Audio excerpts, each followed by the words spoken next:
এই প্রশ্ন স্বাভাবিক দৃষ্টিতে মনে হয় সবাই বলবে যে হ্যাঁ মেনে নেব, কেন মেনে নেব না।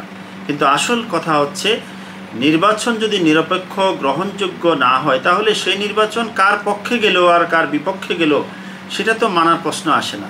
এই জন্য নির্বাচনের ফলাফল মানার আগে প্রশ্ন হচ্ছে নির্বাচন নিরপেক্ষ, গ্রহণযোগ্য এবং প্রভাবমুক্তভাবে হচ্ছে কি না।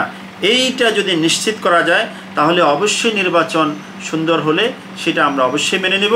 এবং সেই নির্বাচনে কে বিজয়ী হলো, যদি যে কেউ বিজয়ী হোক আমাদের কোনো আপত্তি নেই, আমরা তাকে তার হাতকে শক্তিশালী করব। এবং যদি দেয়াল ঘড়ি বিজয় লাভ করে ইনশাল্লাহ আমরা সেই ঢাকা 18 আসনকে স্মার্ট 18 বানানোর জন্য যা যা আমাদের পদক্ষেপ সেটা আমরা গ্রহণ করব। অন্য কোনো প্রার্থী যদি বিজয়ী হয় নিরপেক্ষ নির্বাচনের মধ্য দিয়ে আমরা তাকেও সহযোগিতা করব, কোনো অসুবিধা নেই।